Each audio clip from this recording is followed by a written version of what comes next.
Bom, na domingueira deste domingo, nós vamos ter a satisfação de entrevistar um dos grandes violonistas da história do país. Um violonista que praticamente abriu as portas da Europa para o violão erudito brasileiro, um violonista que, ao longo de toda a sua vida, aí, sempre mostrou uma enorme generosidade com colegas violonistas, tanto do campo popular quanto erudito, que é Turíbio Santos. Turíbio, muito obrigado aqui por ter aceitado o nosso convite aqui, viu? É um prazer falar com você. Muito obrigado e muito honrado com o seu convite. Tá certo. Ô, Turíbio, lá nos anos 60, aí, era adolescente ainda, e a gente acompanhava o violão brasileiro, tinha os violonistas populares, Baden, Paulinho e tudo, mas tinham 3 violonistas eruditos que chamavam atenção. Era você, o Barbosa Lima e a Maria Lívia Sammarco. Como é que era o panorama do violão? E os irmãos Abreu, efetivamente. Né? Abreu, exatamente. Como é que era o violão, quando você vai do Maranhão para o Rio, como é que era o panorama do violão clássico brasileiro? Clássico, finalmente você disse a palavra que eu prefiro. Erudito faz sempre uma barreira, um muro. E o clássico não é clássico popular, ele toca o clássico da música popular, que é o João Pernambuco, entende? E toca o clássico da música clássica, que é João Sebastião Bach. Mas o ambiente dessa época aí, que você está falando, 1957, por aí, 58, e tudo isso, havia uma associação de amigos do violão, Associação Brasileira de Violão. E os dirigentes eram Hermínio Belo de Carvalho e Jodacil Damasceno. E os dois eram alunos do excelente professor, um português, Antônio Rebelo, que morava na Rua Bolívar, ali onde tinha o Rox, o cinema Rox, e dava aulas de violão, embora ele fosse açougueiro. Que era o avô dos irmãos Abreu. Né? Exatamente, dos irmãos Abreu. Inclusive, eu os vi pequenininhos ainda. e o professor Rebelo dizia, Torinho, vem cá ver esses garotos tocando, que beleza! Era uma pessoa adorável. Ele, a esposa, era um ambiente muito gostoso, muito, muito legal, muito positivo. Maria Lívia estava em São Paulo e Maria Lívia estava em São Paulo com certeza absoluta. Eu não sei se em São Paulo capital ou... O pai dela era professor de violão também, né? O São Marcos. São Marcos, isso aí. E o Barbosa Lima era aluno do Isaías Sábio. Também em São Paulo. Também em São Paulo. E, o pai dele também era metido... Aliás, o pai de todos, porque até o pai dos Abreu, o Omar, também era violonista. Mas fala um pouquinho da técnica do Rebelo, porque tem alguns professores aí que se tornaram a base pedagógica do violão brasileiro, né? O Isaías aqui. Como é que era ele? Ele ensinava os meandros dos sons ou estimulava a busca de sons pelos alunos? Ele mesmo tinha uma bela sonoridade, o que era muito importante. E ele explicava a importância das unhas, a importância do toque, a importância do vibrato. Era um professor muito afetuoso. Ele mostrava sempre gravações de Segóvia. Aliás, essas gravações eu já conhecia desde pequenino, porque no Maranhão, meu pai já tinha importado discos de Segóvia, de Dilermando Reis, e outros de choros, mesmo antes de eu nascer. O Barros está no meio aí também. Barros também. Não tinha disco, mas estava no meio. Estava no meio, inclusive, meu pai fez um esforço para trazer público para o Barros no Teatro Arthur Azevedo. Olha. O teatro estava vazio, meu pai saiu, foi na Praça João Lisboa, chamou todos os amigos, iam ver um violonista incrível, e finalmente o teatro ficou habitado com gente torcendo e receberam também aquela dose de violão maravilhosa, né? Imagina o Chibarri mandando bala ali. Eu não era nem nascido também. Anos 20 aí, tudo. E para o Rio, você vai em que circunstância para o Rio? A família toda foi. Ah, tá. Meu pai e minha mãe decidiram se instalar no Rio, já que eu tinha um outro tio que é médico, irmão da minha mãe, e ele conseguiu uma boa situação nos hospitais, na clínica particular, então trouxe os meus avós. Então, meus avós foram morar na Tijuca e esse era o porto onde a nossa família chegou e se instalou, na Tijuca. E meu avô era um cara grandalhão, muito engraçado. Ele vivia me treinando na queda de braço. Ele tinha uma mania com a queda de braço. Mas ele me avisava: ó, seu Turíbio, você anda chutando os gatos no quintal. Se eu pegar você chutando um gato, você vai levar uma piaba daquelas. E um dia me pegou flagrante. Eu saí voando para o fundo do quintal. E essa é uma cena muito forte para mim, porque eu me lembro daquela porta enorme, a porta ficou enorme, né? E o velho batendo: vem cá, moleque, vem cá. E a minha avó, Martiniana, dizendo: Lobato, fica quieto que a Neide já está chegando aí, ela dá um jeito desse menino. E nesse início no Rio, o repertório básico do violão, além de Pernambuco e Villa-Lobos, quem mais que era? Você começou quando a se envolver com Villa-Lobos? Muito cedo. Muito cedo, porque eu comecei aos 12 anos de idade, entende? E eu olhava as aulas das minhas irmãs com o Francisco Amaral, um professor, e ficava lá, confuso, com Molina.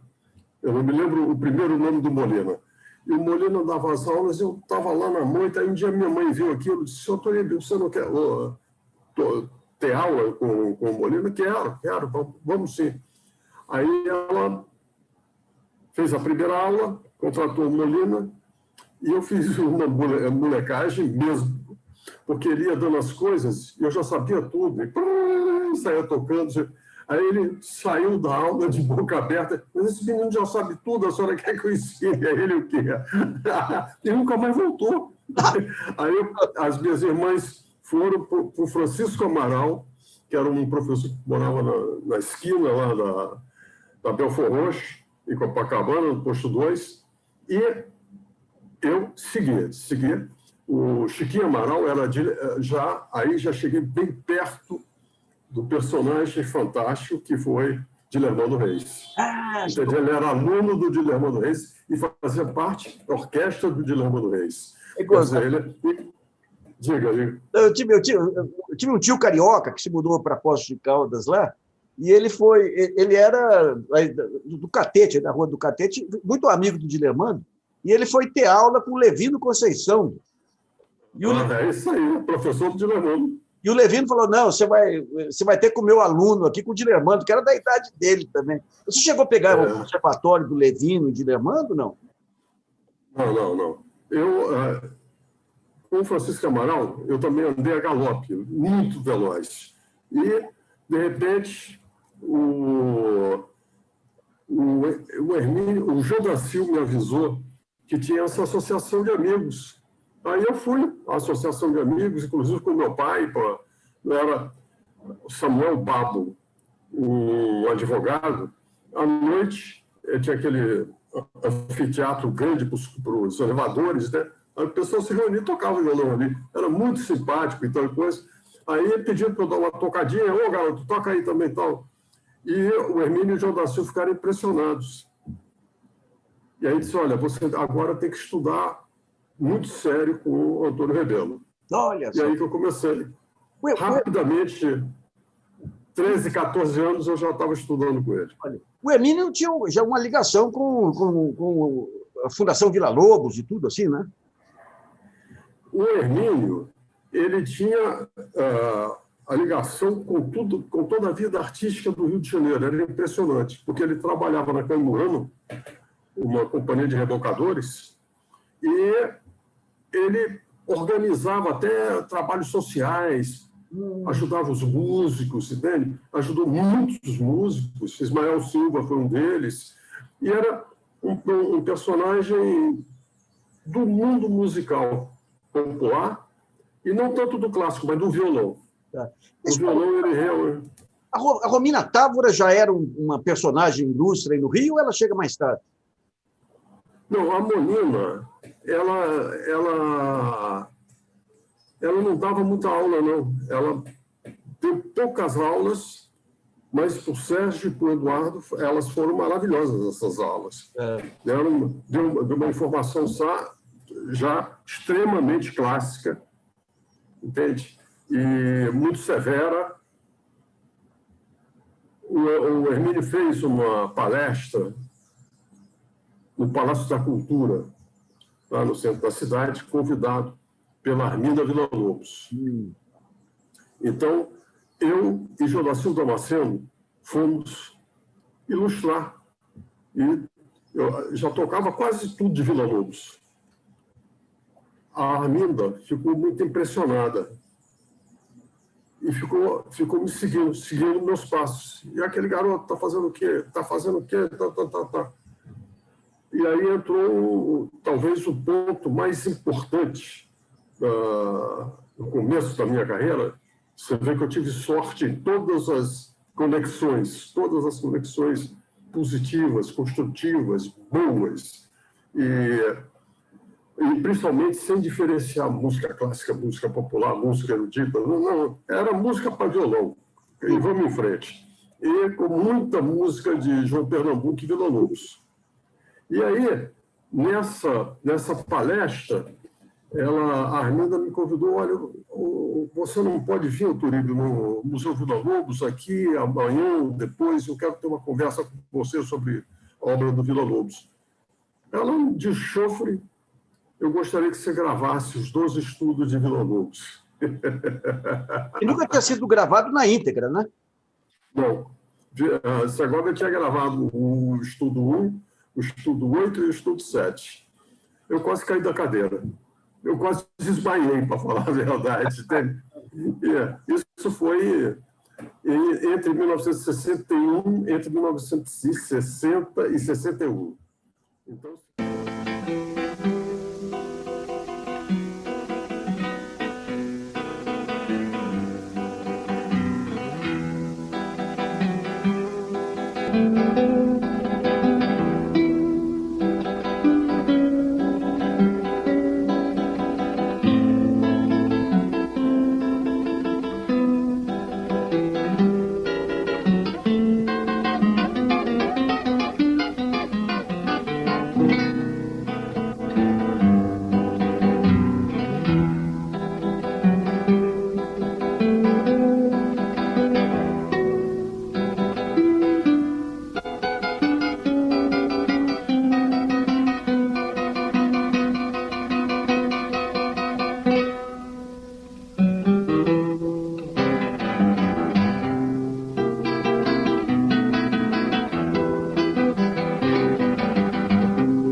Então, significa que eu tinha 17 para 18 anos. Que maravilha! E acabamos gravando na Rádio MEC à noite.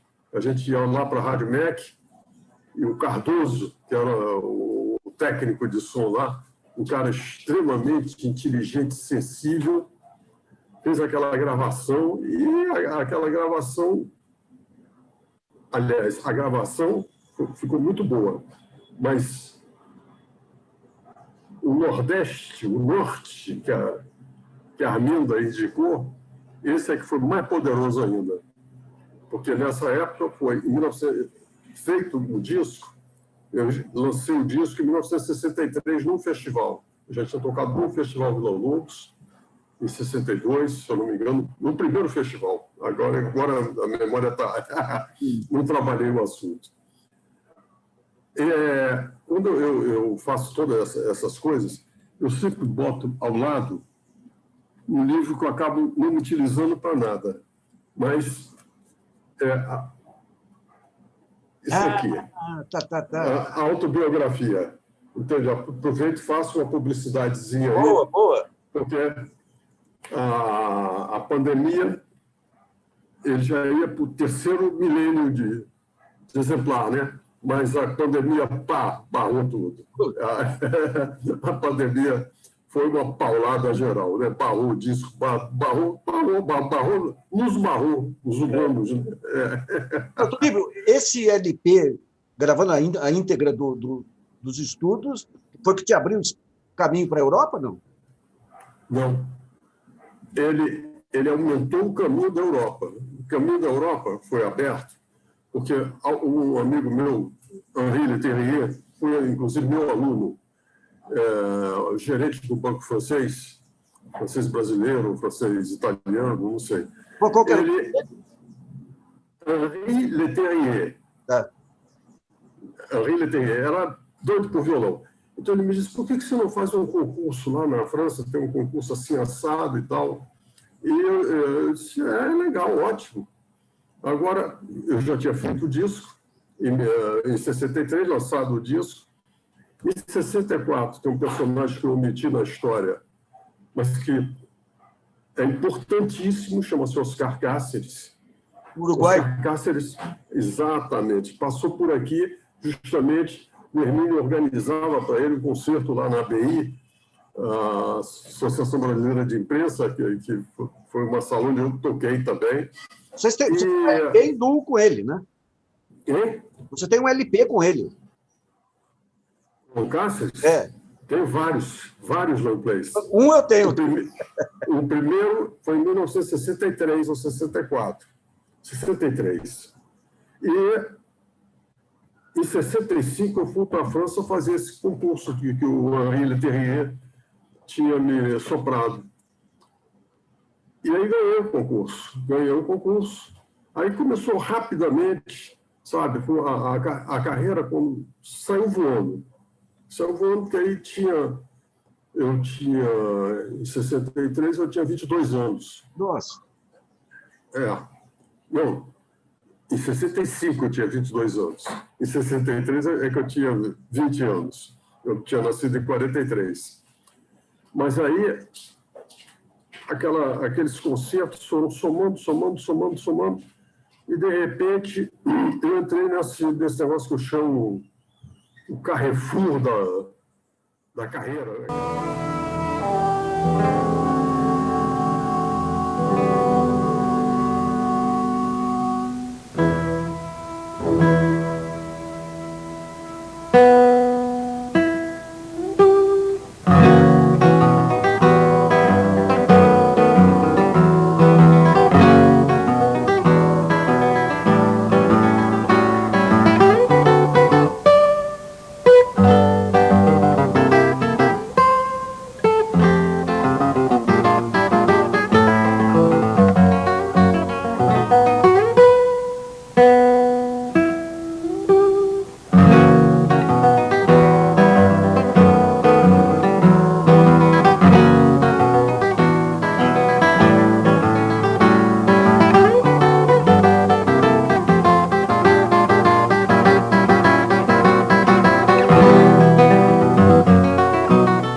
aquela coisa de que chega um momento que é terrível.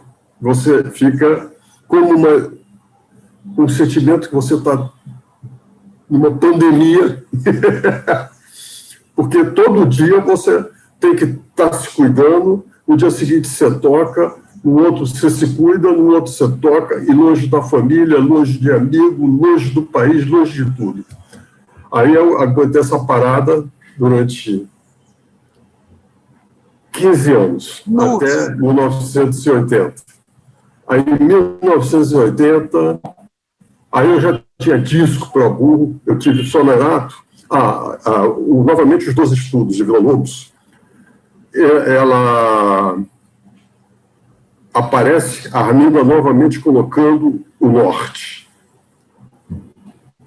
Me ofereceram um disco de música espanhola, com o Conselho de Aranjuez. Conselho de Aranjuez, tal, telefonaram, falaram, você já tocou com orquestra?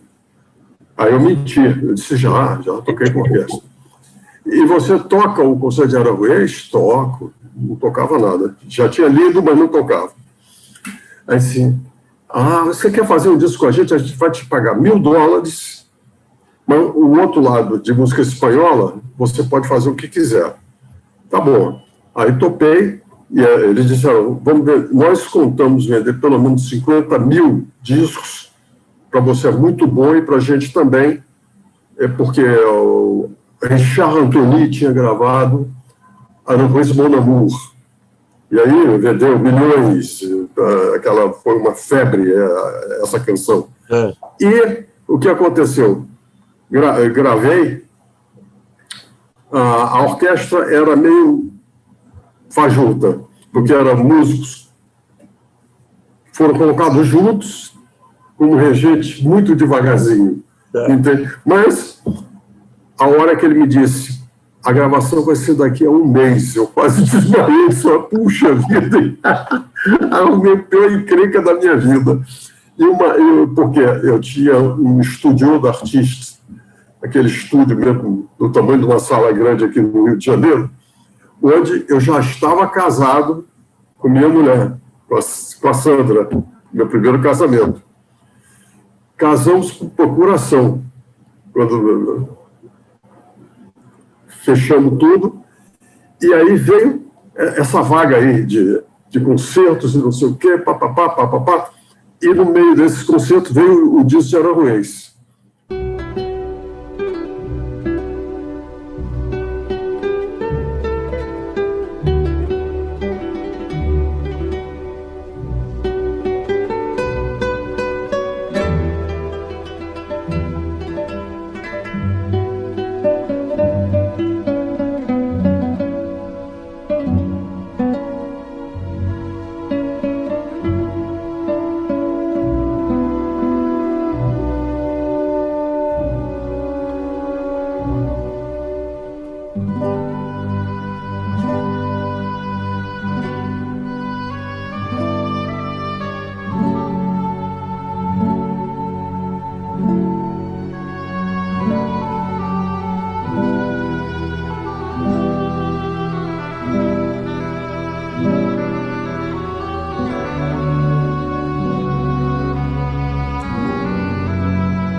não vendeu 50 mil, não, ele vendeu 300 mil. Nossa! Então, você vê o que abriu a porta foi a primeira sorte, a sorte toda. E o lado B você colocou o quê? O lado B você colocou o quê? Aí eu fiz minha festa, botei Astúrias, Sevilha, os espanhóis da pesada, né? Albenes, Granados. Turíbio, eu queria explorar um pouquinho essa questão dos estudos do Villa-Lobos. Houve quem comparasse ao Chopin, ou seja, que revolucionou o violão no século, aí, assim como o Chopin do piano. Eu queria que você contasse um pouquinho a relevância desses estudos para a formação do violão. Mas você vai ver agora o que aconteceu. Por causa desse disco, a Erato, que era a maior companhia francesa, entende? Me contactou dizendo que também queria um disco de música espanhola. E aí, eu não sei como eu tive a coragem de fazer isso, mas tive. Eu disse, não, eu estou muito honrado com o convite de vocês, mas eu não quero fazer a música espanhola agora. Eu quero regravar um disco que eu já gravei no Brasil, eu posso mostrar para vocês os discos, entende? Aí os caras me gozaram, mas você está brincando? Você não tem nem 23 anos, 22, sei lá quanto. Como é que a gente vai botar uns 12 estudos que ninguém conhece? Desculpe, mas é isso ou nada. Olha só. Aí, um mês depois, Michel Garçan, o diretor artístico da Erato, me telefonou e disse, vamos fazer o disco, sim. Aí, esse disco, novamente, a estrela da Arminda brilhou terrivelmente, porque ele vendeu pelo menos 1 milhão de discos, não tipo Roberto Carlos, durante 10 anos, em 38 países, mas alavancou de tal maneira, junto aos violonistas, as performances de Villa-Lobos, prelúdios, concertos também que eu acabei gravando.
Que eu acabei gravando o segundo disco que eles queriam. Agora você vai fazer a espanhola, não. Agora eu vou fazer o concerto de Villa-Lobos, o sexteto místico,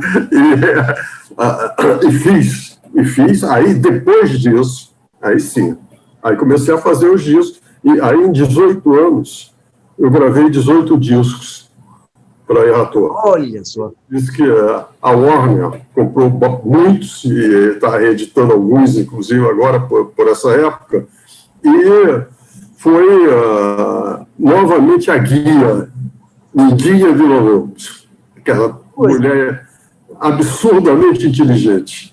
Ela teve o Hermínio ao lado dela, teve a Dona Ivone Lara ao lado dela. Essa mulher era um terremoto. Porque Villa-Lobos era o marco de um terremoto. Villa-Lobos é um dos brasileiros mais importantes para nosso país amado. Ele buliu com tudo, ele pintou a floresta, esse sentimento que o Tom Jobim tem pela obra de Villa-Lobos e pela inspiração do Villa-Lobos, parece que correu na veia dele a mesma coisa, porque ele tinha um exemplo espetacular.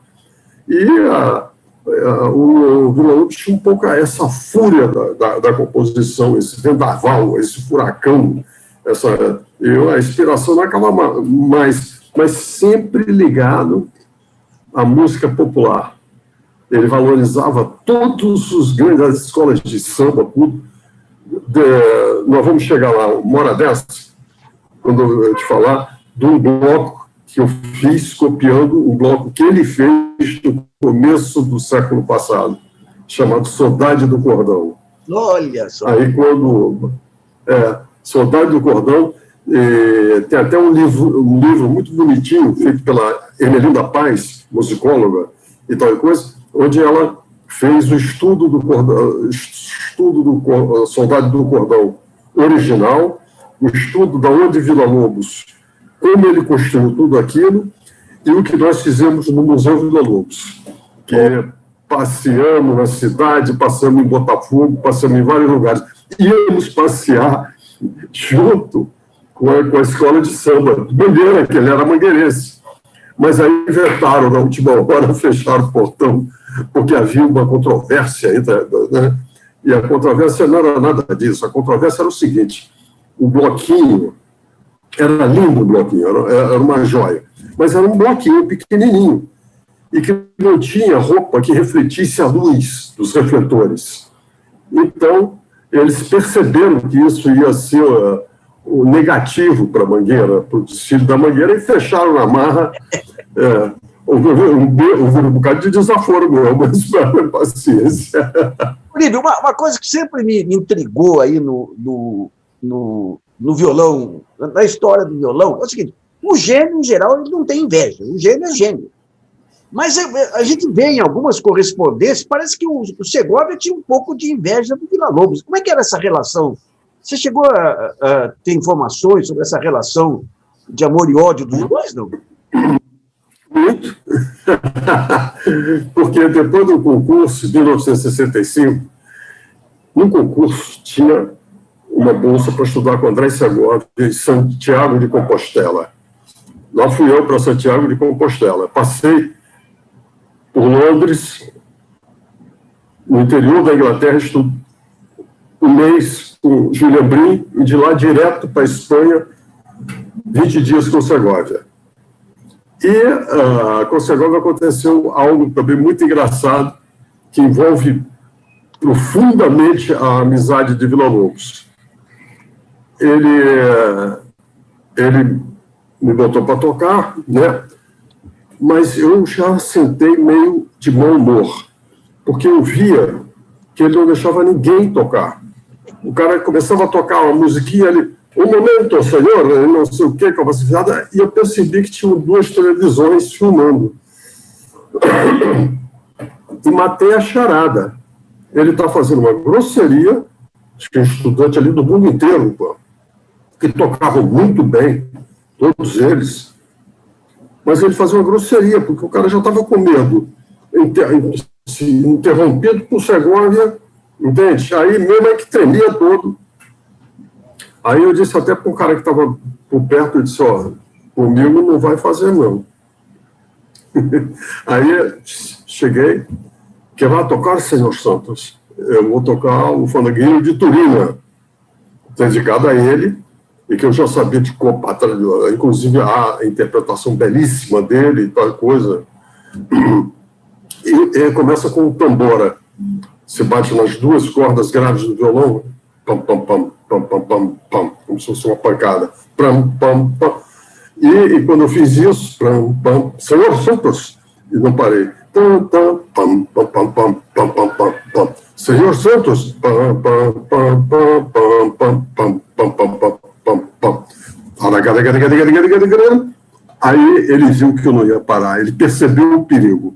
Porque eu disse, não adianta, aqui nós nos embolamos, quebramos esse violão, mas eu não paro. Aí ele viu que tinha até o fim.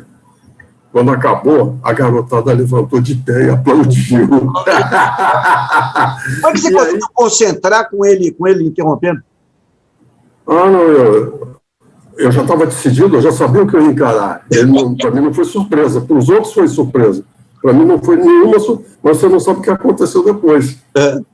No final desse dia mesmo, ele me pediu o que achava de uma ideia de tomar um chá com ele no dia seguinte no hotel nos Reis Mágicos, ou nos Reis Católicos, lá em Santiago de Compostela. Aí fui, levei debaixo do braço o quê? O disco dos 12 estudos. E não só conquistei a simpatia total de Segovia, apesar daquela vaidade que ele tem, mas a vaidade dele é que ele era tão bajulado que de repente, sabe, não dava para... Tinha que manter um muro, botar um muro. Aí ele me contou do encontro dele com Villa-Lobos, como é que Villa-Lobos...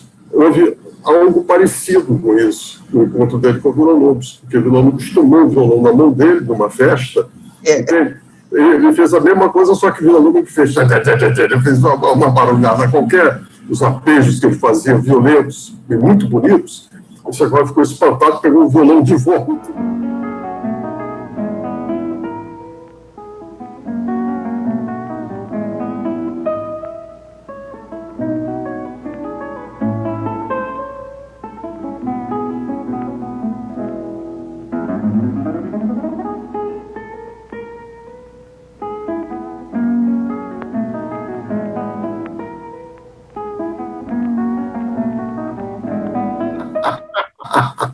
Mas acabaram se entendendo muito bem. Villa-Lobos, ele pediu para Villa-Lobos fazer um estudo, ele fez... É teu cachorro, né? Não, é aqui. Eu estou tirando o som aqui para ele não interromper a gente. Ah, tá. Aí, ele, quer dizer, quando ele tocou a música dele de verdade para Segovia percebeu que aquilo não era brincadeira. Aí, vou fazer um estudo para você. E fez 12 estudos. E mais tarde, em 1950, bem mais tarde, Segovia recebeu também os prelúdios de Villa-Lobos, que então foram dedicados a Arminda, em 1940, se eu não me engano. Em 1950, ele fez o concerto para violão e orquestra, que foi um resumo da obra dele toda. A lógica de Villa-Lobos foi sempre solidamente organizada para o violão. Ele começa com uma suíte popular brasileira, que é uma coisa agradável, uma música leve, light, bonita. Depois ele pula para os estudos. Mais tarde ele pega os prelúdios dedicados a mim.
Dedicados a Mindinha, o novo amor dele e tal e coisa.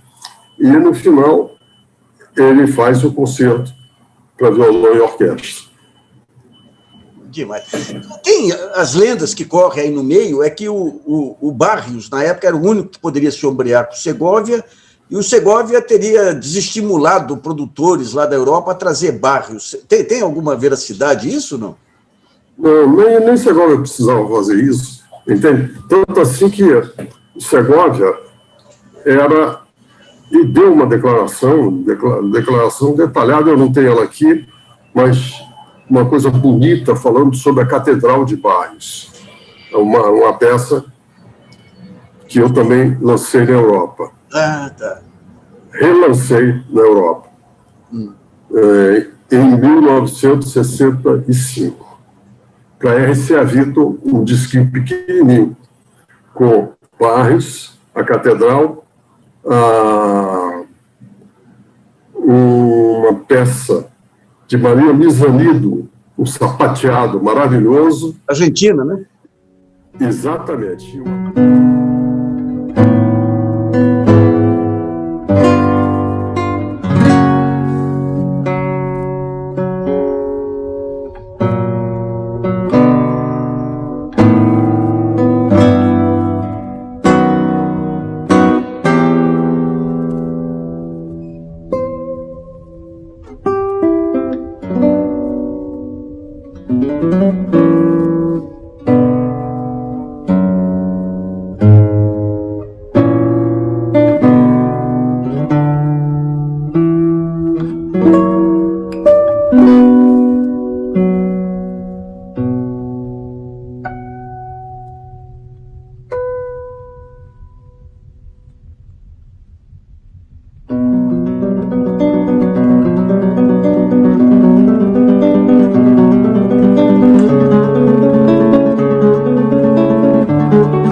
Exatamente, e uma valsa de Lauro. Oh. Essas 3 pecinhas no disco pequenininho, mas aí vieram os outros discos e foi aquela galopada toda. Bom, o Antônio Lauro, já dos anos 60, já era conhecido? Já, com certeza. A Lírio Dias era a flecha dele. A Lírio Dias era um baita violonista, maravilhoso, gente incrível. Foi aluno de Segovia. Esse aí é aluno mesmo, de verdade. Tal. Venezuelano também? Venezuelano. Mas morava na Itália durante muito tempo, dava aulas aí, eu acho que Segovia ajudou, houve alguma coisa assim. Tá. Turíbio, daí tem um período que você grava valsas e choros brasileiros, e tem uma coisa que me impressionou demais, mostrando quem é você, que o Rafael Rabelo, novinho, te acompanha, e você é de uma generosidade ímpar, aí abrindo espaço para ele lá. Como é que foi a gravação desses 2 LPs? Eu não abri espaço nenhum. Ele abriu espaço dele, porque com aquele talento...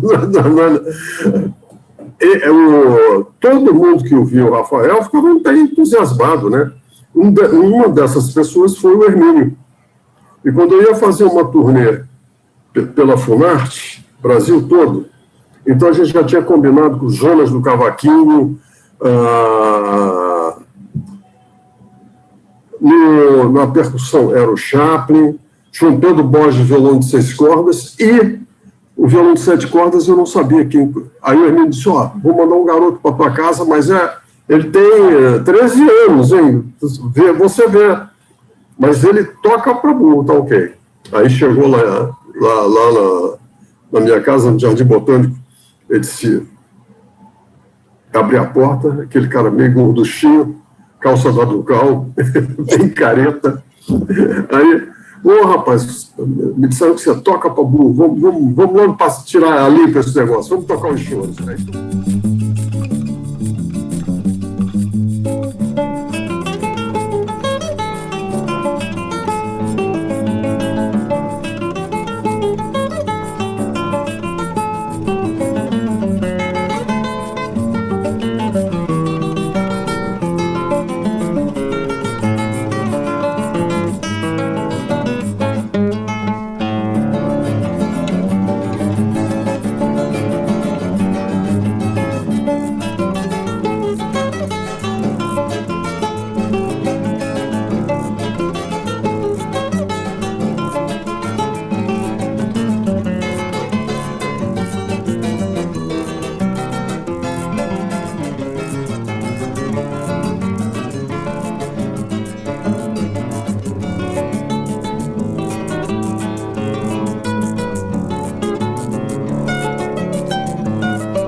vamos tocar os choros. Aí tocamos os choros, já boca aberta, né? Bom gosto, um troço. Ele foi aluno do Meira, que foi professor de Baden-Powell também, entende? Então, pegou uma escolinha da pesada para Jonas do Cavaquinho e João Pedro, sabe? Durante a viagem toda.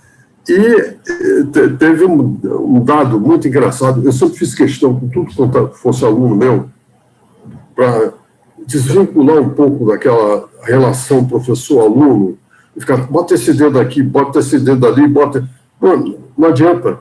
O cara vai botar o dedo do jeito que ele puder, se você der para ele os elementos necessários. E os elementos necessários são 3. Ritmo, melodia e harmonia. E aí, se você, qualquer música que você pegue, conta, pelo menos lê e depois conta, vê se você consegue contar, que você toma um caminho nessa música. E depois diz o nome das notas só da melodia, só o que estiver lá em cima, na pauta. Vai dizendo o nome da nota. Não precisa dizer o nome, depois você pensa o nome das notas. E depois você vê a harmonia que está sendo construída daquilo. E aí ele reclamou, pô, esse negócio me dá dor de cabeça fazer isso. Aí o João Pedro é um amigo maravilhoso, baita violonista. O Pedro, ele é teu chefe. Se vira com ele. Aí ferrou no garoto. O resultado foi espetacular. Ele já vinha com uma bagagem boa, mas tinha uma outra visão de tudo aquilo. E também visão de repertório, visão de tudo, né? Música de bar, por exemplo. Você tocando... outra coisa, a questão da técnica. Cada um tem uma forma, um formato de mão. As mãos nossas são tão díspares. E, além de tudo, o violão é cruel. Eu não conheço, duvido que tenha um instrumento mais difícil que o violão. E essa frase não é só minha, não, é de Segovia também, é de Julian Brim e mesmo de John Williams. É um instrumento traiçoeiro. Não é que ele seja traiçoeiro, é que essa necessidade de tocar com unha, entende? Tocar com a unha assim, desse jeito, etc. E tal. Quer dizer, sabe, mas por que essa unha? Eu sei lá, eu fui parido assim com essa unha. No meu caso, estou fazendo de 78 anos. A unha é fortíssima ainda. Ela é muito forte. Você falou aí do violão latino-americano, falou em Lauro, falou em Barros. Eu queria que você explicasse, assim, o que era a técnica do Carnevale, que foi outro que marcou época aí. Não, Carnevalo. Carnevalo. O que era a técnica dele? Carnevalo. A técnica dele era uma concepção dele muito radical, onde o violão perdia um pouco o brilho. Ficava muito parecido com um som de alaúde. Eu achava isso, pelo menos pelas gravações que eu achei. E, para mim, o violão é um incendiário. O violão, você pula de uma melodia dulcíssima e cai num rasqueado que é o circo pegando fogo. Entende? E o Carnevale era uma pessoa adorável, e com muitos alunos, muito aluno, adorava dar aula a ele. Gostava, uma pessoa de muito valor para o violão, mas artisticamente nunca me tocou muito. Tá. Agora, Turibio, todo mundo diz aí que você foi a porta de entrada para um monte de violonista brasileiro na Europa, não apenas pela difusão do violão brasileiro lá, mas também por abrir portas. Quem que você, nesse período dos anos 70, 80, quem são os brasileiros que fazem a Europa? Olha só, de qualquer maneira, os brasileiros já estavam com a porta aberta mesmo. Sérgio Abreu, Eduardo Abreu, os Assad, todos eles abriram suas próprias portas. Eu abri foi o caminho. Tá. o caminho. Dentro do Brasil, a terra do Turíbio, pá, Vila Lobos, que beleza. Vem daí, todos. Mas, independente, quando eu podia ajudar alguém, eu sempre ajudei. Não tem essa... Eu fico muito feliz, porque eu olho para trás, e meus alunos, por exemplo, porque, passada a Europa, o ponto terminal mesmo, eu comecei a mudar desde 1975, 10 anos depois de chegar, eu já vi que aquilo tinha uma faceta que eu não gostava. 1980, depois de já ter começando, inclusive, uma terceira ou quarta carreira já nos Estados Unidos, eu tomei uma decisão. Acabou. Essa vida eu não vou levar de jeito nenhum. E eu tomei a decisão tão firme, porque eu quase pulei de um trem uma vez, de tanta solidão que eu sentia. Já estava casado com 2 filhos, o Ricardo já tinha nascido em 70, a Manuela em 72, entende? E eu via eles muito pouco, sobrecarregava a Sandra, que era minha mulher e tal coisa, e não tinha os amigos. Eu adoro boteco, entende? Eu sempre vou morrer fanático de boteco. Estou louco para passar essa pandemia para eu voltar para as botecadas da vida. Então, lógico que isso deixava uma solidão, mas eu vi coisas que foram que denunciavam isso. O final da vida dessas pessoas. Um dia, nos Estados Unidos, eu estou vendo alguém passa, idoso, com um violoncelo na cabeça. Um violoncelo com caixa. Eu disse, meu Deus, era um grande violoncelista francês. Idoso, mas muito idoso.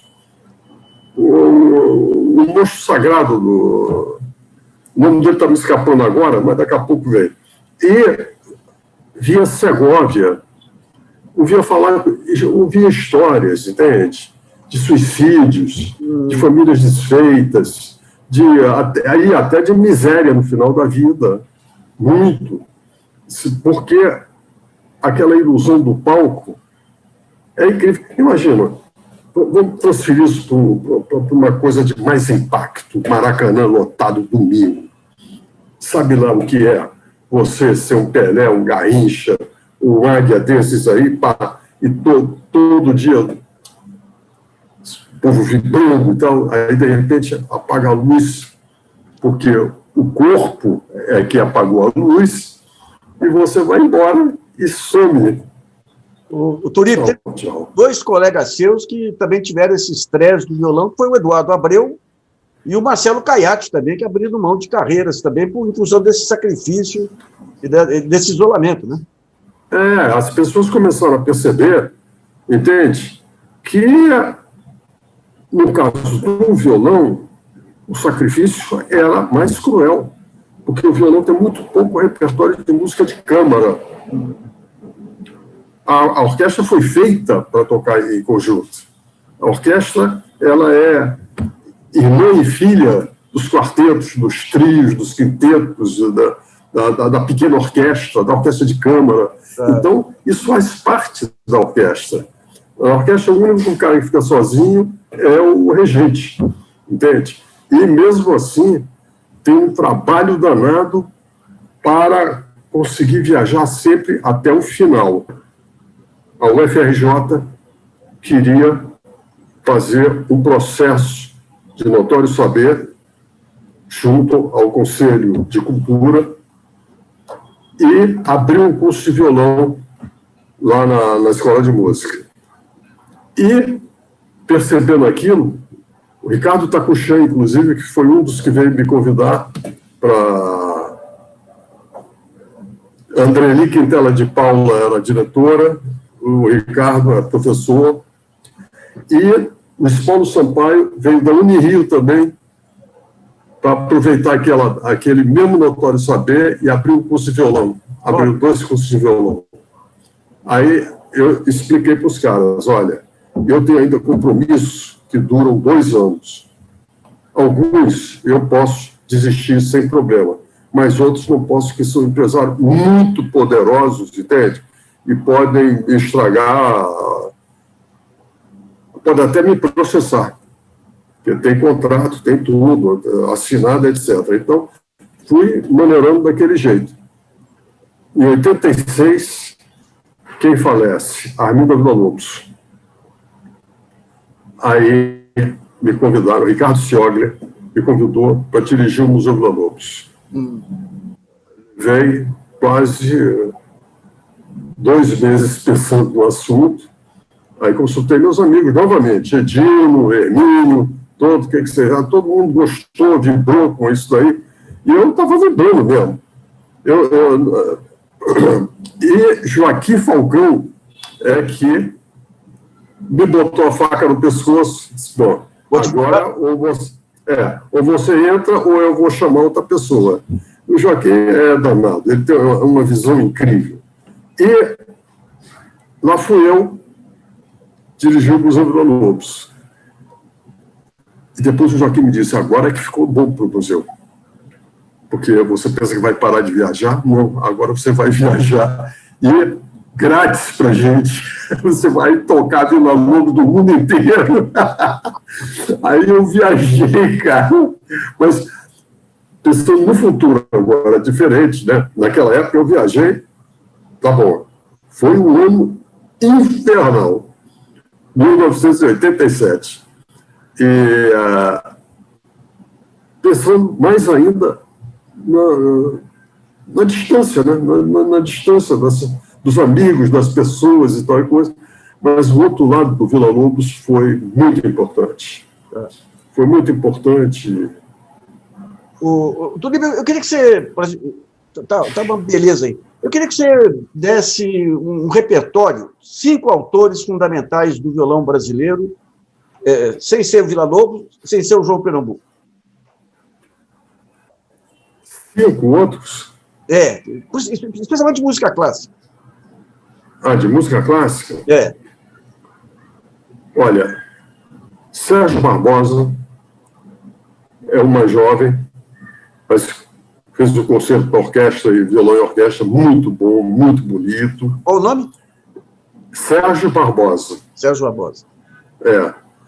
E inclusive, transcreveu muitas coisas, até obras da... Peraí, esse rapazinho está fazendo uns barulhos aqui. Obras de... O Guarani, por exemplo, ele fez para 2 violões, ficou bonito para burro, muito bonito. O Ernesto Nazaré, algumas coisas, ele também fez. Bom, Sérgio Barbosa. Ricardo Takuchan, que também fez um concerto para orquestra, para violão e orquestra para mim. Muito bonito o concerto. E Cláudio Santoro me fez 3 peças. 3 peças. Não são peças populares, as do Cláudio Santoro. Não são peças... Edino Krieger.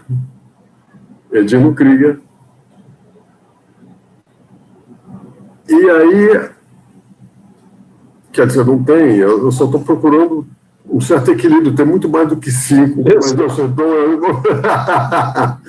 eu estou procurando Nicanor Teixeira. Nicanor Teixeira. Esse é o Nicanor Teixeira. Esse é o braço. Pois é. Então você pensa... Uma coisa assim, né?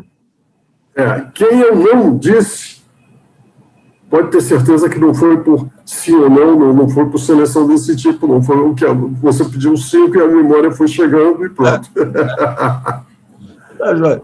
Olívio, obrigado aí por sua entrevista preciosa, aí com belas recordações aí da maior escola de violão do mundo. Exagerei, não? Como você falou, de uma escola enorme, de muita gente de valor, é uma das maiores do mundo, inclusive. Até os flamencos dizem isso. As 3 primeiras peças são de Robert de Viger, Prelúdio, Currante e Sarabanda.